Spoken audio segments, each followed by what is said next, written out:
Panorama group, जो सोचता है वो करता है।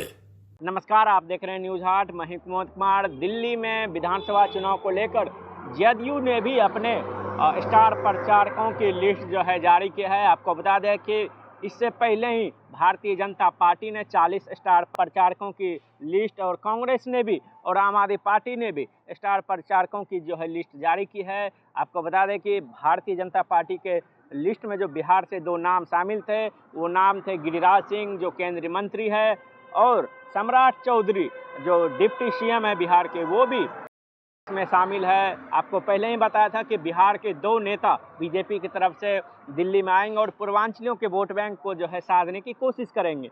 लेकिन उसके बाद जदयू ने भी अपने स्टार प्रचारकों की जो है लिस्ट जारी की है। इसमें कौन कौन से नाम शामिल है, चूँकि गठबंधन के तहत जदयू को 1 ही सीटें मिली है और 1 लोजपा को सीटें मिली है। जाहिर सी बात है कि पूर्वांचलियों को वोट बैंक साधने के लिए नीतीश कुमार के साथ जो है उनकी पूरी फौज आएगी। इन फौज में किन के नाम शामिल है वो हम सिलसिलेवार तरीके से बताते हैं।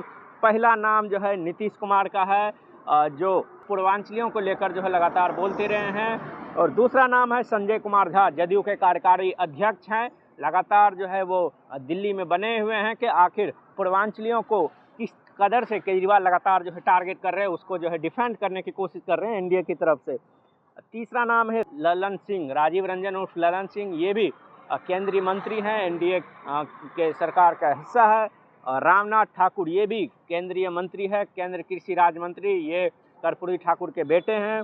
केसी त्यागी, ये भी जदयू के कद्दावर नेता हैं, पुराने जो है समाजवादी हैं। अशोक चौधरी, ये भी बिहार सरकार में मंत्री हैं। देवेश चंद्र ठाकुर, ये पहली बार जो है सीतामढ़ी से सांसद बने हैं। इससे पूर्व वो विधान परिषद के उपसभापति रह चुके हैं। श्याम रजक, ये जो है कई बार पाला बदलने के बाद फिर से जदयू में शामिल हुए, इनका भी नाम स्टार प्रचारकों के लिस्ट में शामिल है। श्रवण कुमार, ये भी बिहार सरकार से मंत्री हैं। मौलाना गुलाम रसूल बलियावी, ये जो है जो मुस्लिम वोट बैंक को साधने के लिए जो है इनका जो है नाम शामिल किया गया है। श्री भगवान कुमार कुशवाहा, ये भगवान सिंह कुशवाहा, ये एमएलसी हैं, हाल फिलहाल ही जो है विधान परिषद के सदस्य बने हैं। कौशलेंद्र कुमार, ये नालंदा से जो है एमपी हैं जदयू के। और लेसी सिंह, ये भी जदयू की जो है कद्दावर नेता है, पूर्णिया से विधायक है और बिहार सरकार में मंत्री हैं। मदन सैनी, आरपी मंडल, झंझारपुर से सांसद हैं। जमा खान, ये भी बिहार सरकार में मंत्री है। चंदेश्वर प्रसाद चंद्रवंशी, ये भी जहानाबाद के पूर्व सांसद है, चूँकि इस बार लोकसभा चुनाव में वो हार गए हैं। दयानंद राय और संजय कुमार, ये भी युवा जदयू के राष्ट्र अध्यक्ष और सचिव भी है। ये बात है कि पूर्वांचलियों की जो है सीट है, लगभग 15 से 20 सीटों पे जो है प्रभाव पड़ता है। ऐसे में कहा जा सकता है कि पूर्वांचलियों को वोट बैंक साधने के लिए जो है जेडीयू ने अपनी नई स्ट्रेटजी तैयार कर ली है। दूसरी तरफ अरविंद केजरीवाल लगातार कह रहे हैं कि जो एनडीए है, बीजेपी है, वो पूर्वांचलियों को उनका हक नहीं दिला पाए, चूँकि पूर्वांचलियों को 4 ही टिकट मिले हैं। ऐसे में लगातार केजरीवाल जो है हमलावर है। वही दूसरी तरफ बीजेपी कह रही है कि जिस तरीके से पूर्वांचलियों को और बिहारियों को अरविंद केजरीवाल फर्जी कर रहे हैं, ये जाहिर सी बात है अरविंद केजरीवाल जो है हताश और निराश हो चुके हैं।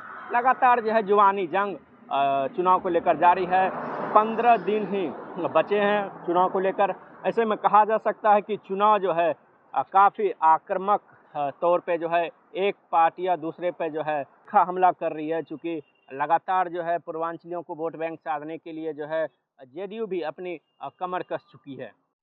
दूसरी सबसे बड़ी खबर यह है कि आज दिल्ली बीजेपी में आज 70 विधानसभा के उम्मीदवार आए हुए थे और जिस तरीके से जो चुनाव प्रभारी है विजयंत पांडा, जो उड़ीसा से सांसद भी हैं और पार्टी के राष्ट्र अध्यक्ष भी हैं, उन्होंने सभी प्रत्याशियों को बुलाकर एक 1-to-1 फीडबैक लिया। आखिर दिल्ली में कहाँ तक लोगों से मिले, क्या क्या जो हमने जानकारियां दी थी, जो मुद्दे जो हमने बताए हैं, क्या वो लोगों तक पहुँची, इसको लेकर भी तमाम जो है बैठकों में ये बातचीत का जो है दौर जारी रहा। चूँकि आज लोजपा रामविलास के प्रत्याशी भी दीपक वाल्मीकि भी आए थे। वो गठबंधन के तहत वो भाजपा ऑफिस आए थे, चूँकि वो भाजपा के ही नेता रहे हैं। ऐसे में वो भी चिराग पासवान की तरफ से जो प्रत्याशी बन के आए थे, चूँकि यहाँ बैठक चल रही थी 70 विधानसभाओं के, उसमें कहा जा सकता है कि कहीं ना कहीं